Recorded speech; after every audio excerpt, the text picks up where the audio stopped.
This is Trend Following Radio, where great thinking comes alive. Nobel Prize winners, legendary traders, best-selling authors, and the pros that know what drive us irrational human beings. I am your host, Michael Covel. Not filtered, raw, honest. That's my passion.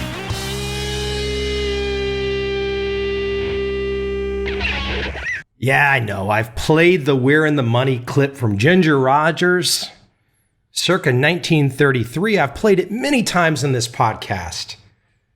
But when chaos starts in the world, for example, China dropping 30%, Greece, who knows what comes next? Oh boy, I'm so glad too. It's about time. We need some volatility. We need some chaos.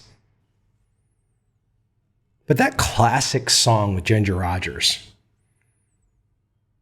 making fun of the whole money thing, knowing that us human beings are responsible, I think it sets the tone for where I want to go today. Because there's ultimately two choices. You can speculate or you can gamble. Before you even get to a trading strategy, and today is a philosophical foundation. And sure, some people will say, I just want to hear the brass tacks. I just want to hear some system discussion today. Well, that's great. Every good trading strategy starts at the philosophical foundation level, speculation or gambling. There is no other choice. Right now, I'm in the middle of a massive project. I'm perusing, going through so many documents, so many books. And just in the last 2 weeks, I've now started to go through books that date back to the 1750s, and many of them into the 1800s as well, early 1900s. I'm telling you, some of these books are just classic. And to an author, they all define speculation versus gambling. Today, I want to share with you some of these excerpts that I think are absolutely timeless. And if you can put yourself in the mindset that these authors, these traders were thinking like this back into the 1800s, the exact same issues that we face today in 2015, and here they were facing them in 1883, 1876, I want you to see that what we face today is nothing new. 2015 is not new. Central bank activity, government manipulation, currency this, commodity that, stock industry gone here, gone there. It's not new. The foundation for success, the philosophical foundation for success, I'm going to share today in many of the works that I've been reviewing. Starting with 1876, an excerpt that I like a lot that sets the groundwork. Wall Street dates back to the year 1653, when New York was called New Amsterdam. It was then one of the landmarks of the early Dutch and was sort of a stronghold, a protector against the cupidity of the Indian. Now it is a depository of treasure, a reservoir into which flows 1,000 streams of capital from all parts of the country. The mention of the name Wall Street conjures up ideas of richly filled vaults, of corniced columns of granite and marble, enclosing innumerable caves of Monte Cristo. Nothing the imagination can picture, however, will realize the characteristics of this world-renowned locality. The annals of Wall Street are replete with the most stirring events, far transcending the realms of fiction. It was once a mart for slaves. It is now the financial center of the United States. What's changed since 1876? Not much. But I thought that was a great place to start. We like to all think, hey, everything's different in 2015. What could possibly be useful about a perspective from well over 100 years ago? Quite a bit, as it seems. Now I want to dive into my main course for today, my main direction where I want to go, which is speculation. I absolutely love this word. It is what we should all be striving for. From 1879, an excerpt. In one word, this book may be taken as encouraging speculation by recognizing it. If so, I must accept the consequences without attempting beforehand to defend speculation except on its own apparent merits.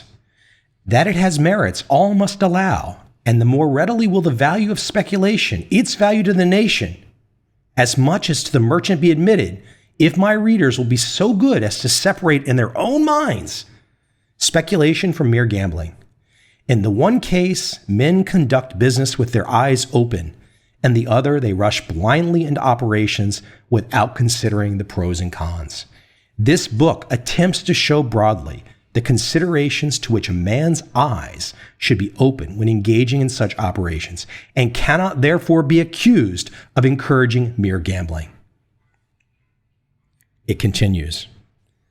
Fickle as the wind might markets well be called, the occult changes in their course would frighten a stranger, who would not be able to account for half of the fluctuations happening around him. He would abandon calculation, as many a young and at first overconfident young merchant has done, and become a mere gambler, watching results rather than causes. Saying it another way, as I love to say in my trend following world, process versus outcome. So process versus outcome is not some new perspective put in motion in our current day. Here's one author describing it in 1879. We just all fall prey to what's happening in our current world, but our current world is nothing special. Continuing from 1883, there is something fundamentally wrong in the common manner of speculation. There is very little truth in the saying that success is simply luck, for 9 times out of 10, it is the result of study and calculation, or the working of a well-defined rule or plan. There are many thoughtless men who decry all attempts to operate systematically. They say, a child can operate as well as we. Being sarcastic, that's what they say. But judging from the usual results of their transactions, it is evident a child could not do much worse. Right there in 1883, defining the cockiness, the psychological imbalance, the ego in play, refusing to operate systematically. People knew, traders knew, investors knew, operating in a systematic fashion was wise in 1883. They knew it in 1783. At least some people knew it. Of course, not everyone knew it. Today, not everyone knows it. But I'm trying to lay the foundation so you can see the lineage of this thinking. Also, in that same work from 1883, a very famous perspective, a very famous early perspective on trend following from the economist David Ricardo. Quote, "Keep down your losses. Never let them get away from you. Let your profits take care of themselves," end quote. That reminded me of a great white paper that I have on my website by Stig Osgaard, one of the turtles, titled On the Nature and Origins of Trend Following. Here's an excerpt from Stig's work. As one example, consider the economist and trader David Ricardo, who flourished in the London markets from the 1790s until about 1818. A large trader in consols, bonds, and stocks, he accumulated a large fortune from his speculations, which afforded him the leisure to focus on his primary interest in life, economics. Exactly what his methodologies were is not known, but it is to him that one of the most famous sayings in all of trading history is attributed. Quote, "Cut short your losses, let your profits run on," end quote. Stig continues, "This is good advice, no doubt. It has survived to the present time and is expressed often. Still, there is no detail there, no advice on how to cut losses or how to let profits run. And while the first part of the maxim says something about liquidations, nothing is said about initiations. The ending part, however, is a clear exposition of the central tenet of trend following philosophy. As long as the trade is going your way, don't get out." So there you have one of the turtles, taught by Richard Dennis, as well, connecting back in his nice white paper on the origins of trend following, connecting back to the 1700s. Seriously, pause for a second and ponder that. The 1700s. It's 2015, people. There should not be relevance to some economist from the late 1700s today, to us. But there is. Because it's timeless. Because human nature is timeless. Human nature doesn't change. Look at China today, reaching a fantastic high and retracing 30% in less than 3 weeks. Now, most of that was most likely just an exit from long positions. I'm sure a lot of it was over-leveraged individual speculators. Oops, not really speculators, gamblers. People that did not have a plan. Nothing special about China. We saw this in America with the NASDAQ. This happens. One other footnote before I continue with some of my excerpts that I've pulled from some of these old works. To Stig Osgaard's point about David Ricardo's statement not being a specific system, well, he's spot on. There's many places you can go find a system, so to speak. If you want to see how one works in action, pick up my Turtle Trader book and you can look at the exact system that Stig Osgaard was taught. But the point of my conversation today is more philosophical. The point of my conversation is to lay out the groundwork, to go back in time and connect all this time. And it's all in the moment of now if you allow yourself to be honest. One last point about Stig. In his footnotes, he refers to where he found the quote from David Ricardo. And I think it was a London book from the 1830s, which I then went and also pulled. Let me read that excerpt. As I have mentioned the name of Mr. Ricardo, I may observe that he amassed his immense fortune by a scrupulous attention to what he called his own 3 golden rules, the observance of which he used to press on his private friends. These were, number 1, never refuse an option when you can get it. Number 2, cut short your losses. Number 3, let your profits run on. By cutting short one's losses, Mr. Ricardo meant that when a member had made a purchase of stock and prices were falling, he ought to resell immediately.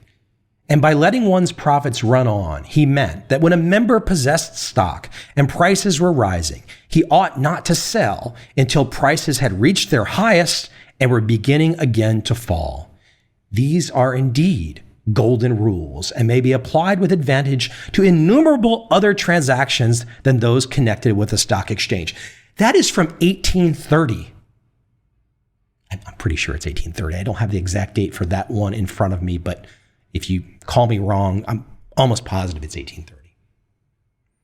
Take the Shanghai Composite. You must let the Shanghai Composite reach its peak, then you exit. When I spoke in Beijing a few weeks ago, I made this exact point. We were looking at that time before the correction. I said, buy the Shanghai today. Why not? But have a tight stop. Be prepared to get out. Have your plan. But don't be afraid of the all-time high. Just have a stop. Have an exit. Be ready to get out. David Ricardo saying the same damn thing all the way back to the 1700s. Back to my speculation philosophical foundation. 1887, another excerpt. As I have pointed out in another chapter, speculation is a business that must be studied as a specialty. And though it is popularly believed that any man who has money can speculate, yet the ordinary man without special training in the business is liable to make as great a mistake in this attempt as the man who thinks he can act as his own lawyer and who is said to have a fool for a client. The common delusion that expert knowledge is not required in speculation has wrecked many fortunes and reputations in Wall Street and is still very influential in its pernicious and illusory achievements. 1887. I don't think I need to keep beating the drum about why It's all connected, but damn, is it connected? I just think it's cool. It's so awesome to read these old works and your perspective just changes. We're nothing more than a flea in the markets in one fleeting year. And our time will pass on, and unless humanity extincts itself in some way, global thermonuclear war or an asteroid like the dinosaurs got knocked out on, unless that happens, I'll guarantee you 100 years from now, all of these precepts will be exactly relevant. Nothing will change. The key is, what are you going to do with your life and the limited time that you have on this planet right now? 1888, another excerpt. Then in theory, it is so easy to win by speculation, to buy at a low figure and sell at a high figure, or to sell at a high figure and afterward buy at a lower figure. Seems such a simple operation. It almost looks as if you could go into Wall Street and pick up money from the sidewalks. Just, they've even got the damn sarcasm. That's what I love about this old writing. This old writing was written like cowboys. There was absolutely no bullshit. There was no desire to care for the emotional well-being of some namby-pamby who needs his hand held, or someone that's living on a bailout, whether it's a personal bailout or a corporate bailout. There was none of that. It was speculation and gambling, and if you're gonna speculate, you better have rules, and if you don't have good rules, then you're sure as shit a gambler. Continuing, 1906. This was in the side margin of a book on speculation. Quote, so great are the opportunities offered by speculative changes that, with proper methods and self-control, the poor man cannot afford to overlook them. The poor man cannot afford to overlook them. It's the inspiration as well, too, because he's saying clearly, you don't have to be poor. What's Jack Ma's famous line? The head of Alibaba, the largest internet company in China? I'm paraphrasing here, but essentially, if you're poor at the age of 35, it's your fault. You want it to be poor. If you're poor by the age of 35, you want it to be poor, because you really didn't smoke it and push hard between the ages of 18 and 35. That's his point. He did. Now, we're not all going to be Jack Ma. Not everyone's going to get the massive lottery-like winnings, but you sure as shit can make your first million. Continuing from that same excerpt, the public attitude towards speculation is generally hostile. Even those who venture frequently are prone to speak discouragingly of speculative possibilities and to point warningly to the fact that an overwhelming majority of speculative commitments result in loss, while those who venture not at all and consequently are incompetent to judge dismiss the subject with a statement that marginal trading is gambling, pure and simple, and is therefore pernicious. 1906, over 100 years ago, telling all of these critics on the sideline, you're immaterial. So blunt, so direct. The language doesn't leave you an out. You make a choice. You either do or don't do. It's not even saying if you don't do, you're necessarily a bad person or you're going to be unsuccessful or whatnot, but it's saying speculation and gambling, it's a freaking choice. It's a very direct choice, and you have to decide. One last older excerpt, and then I'm going to move it forward to current day. 1911. I think the chapter title was The Science of Speculation. 1911, The Science of Speculation. Call it what you will, speculation will always be with us. Prudes may frown upon it. Superficial thinkers may confuse it with the commonest forms of gambling, and sociologists may dream of the day when envy, ambition, and covetousness will be a thing of the past, and the human race can exist in peace without these human traits. But their agitations and outcries can no more check speculation than human ingenuity can devise a scheme to control the tides. What the blood is to the human body, speculation is to business. It is an absolutely necessary part of it. The only difference, if there is at all a difference, is in the form it assumes. What would business be without incentive? In fact, incentive is all there is at the bottom of speculation. men are willing to take risks to acquire wealth. They are willing to stake their capital upon opportunities which appeal to their judgment. From the pioneer who heedlessly plunges into a trackless waste to find a new home with greater opportunities for the acquisition of wealth, to the modern capitalist who, to control the trade in a given commodity, plans gigantic trust, is a long line of speculators, as speculation is behind all of their ambitions. The inventor, who is apparently of all men the least of speculators, takes greatest speculative chances, for he uses up time and energy to shape his ideas into some form where they can be of practical use, and should he fail, has wasted them utterly and lost all. Illustration could be given to demonstrate how speculation, in a greater of less degree, enters into the material welfare of each individual. Without speculation, no business could progress. It is the dynamic power behind every incentive to activity and progress. It is the desire for gain which prompts the inception of every venture. If it is at all that, then it can be readily seen how necessary speculation is. In fact, speculation in its highest form has shaped the course of history and often changed the map of the world. Wow, that's a nice piece of writing, isn't it? From around 1995, I think that's when this was first published, 1995 to 1997. I could be wrong. It definitely came out for sure in the Winton Papers by David Harding in 2005 at the latest. Consider. Speculare, the Latin root of the verb to speculate, has the literal meaning to observe. And a study of speculation will show that the most successful speculators can be well described as observers. To be successful, this observation must of necessity be detached and unemotive, and thus, where great social and moral issues are at stake, it is perhaps not surprising that this viewpoint should arouse some distrust and hostility among the general population, particularly when the speculator profits at a time of general discontent.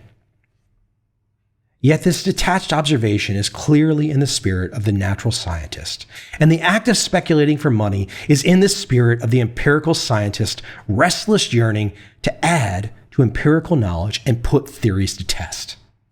Thus, making money from mathematical models is in one sense less about corruption of intellectual endeavor than about the appropriate statistical test of the utility of such models for the development of scientific theory. It's pretty easy to see that the most successful trend-following trader today, David Harding, and it will surely change in the future as these things always change, but it's pretty easy to see that David Harding's influence, his philosophical foundation, his philosophical underpinnings, before he even gets to his buy, sell, position sizing, his portfolio selection, before he gets to any of that, and that's not the subject of this particular podcast, before he gets to any of that, his philosophical foundation is absolutely rooted in the many works that I excerpted today from the 1800s. Now, sadly, in 2015, as I go back and I have these fond recollections and look at all this great writing from the 1800s and the early 1900s, sadly today, speculation for many people is a dirty word. It's an awful dirty word. It's just a bad thing. I want to insert at this point a few-minute clip from the American President FDR. This was given in his State of the Union address, January 11th, 1944. Now consider what he says in these few minutes in the context of how I've talked about speculation today, reaching back through the centuries to define speculation as a good thing, as a logical thing, as the only thing to get ahead, as the thing that leads human progress. Before we even get to trading, it leads human progress. Consider FDR. In our day, certain economic proofs have become accepted as self-evident. A second Bill of Rights, under which a new basis of security and prosperity can be established for all, regardless of station or race or creed. Among these are the right to a useful and remunerative job, the right to earn enough to provide adequate food and clothing and recreation, the right of every farmer to raise and sell his products at a return which will give him and his family a decent living, the right of every businessman, large and small, to trade in an atmosphere of freedom, freedom from unfair competition and domination by monopolies at home or abroad, the right of every family to a decent home, the right to adequate medical care and the opportunity to achieve and enjoy good health, the right to adequate protection from the economic fears of old age, sickness, accident, and unemployment, the right to a good education. To recite some of those: the right to a useful and profitable job, the right to earn enough, the right of every farmer to raise and sell his products at a decent living, the right of every family to have a decent home, the right to adequate medical care, the right to adequate protection from economic fears of old age, sickness, accident, and unemployment, the right to a good education. I see speculation and what FDR talks about in conflict. Now you might be saying to yourself, but Michael, this is FDR in 1944. Who cares today? With all due respect, I watched an hour-long presentation of Bernie Sanders the other day. Bernie Sanders is asking for a lot more than FDR was asking for in 1944. I'm not trying to make a political statement here. I'm simply pointing out that speculation and the FDR Bernie Sanders team are in conflict. It's an obvious conflict. I will add, too, that when I watched this Bernie Sanders presentation before 10,000 people in an overflowing gym, none of them looking poor or destitute, you really start to have to wonder how we went from being in a situation where we want to take care of the very bottom of those that can't take care of themselves to where the state apparatus now just takes care of so many, perhaps even more than a majority. Why the political insert at the end of this podcast episode? I bring it back to speculation.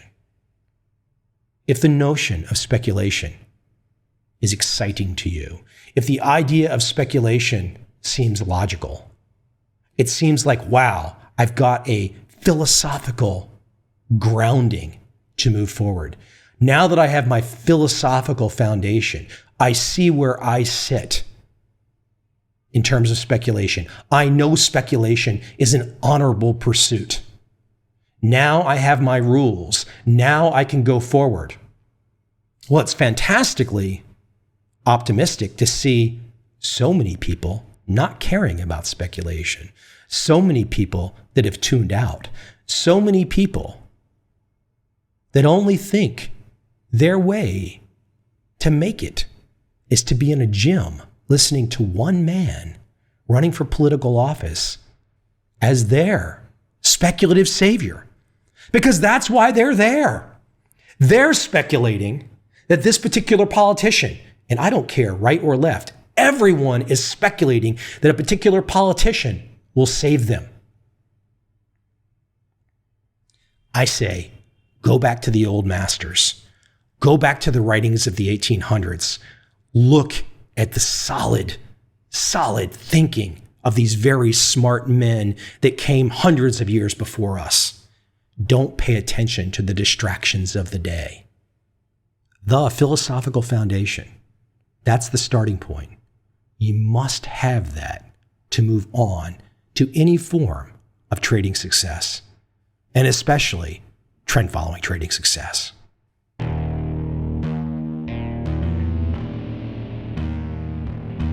I see a time when those awake will understand how to make money in up down, and surprise markets.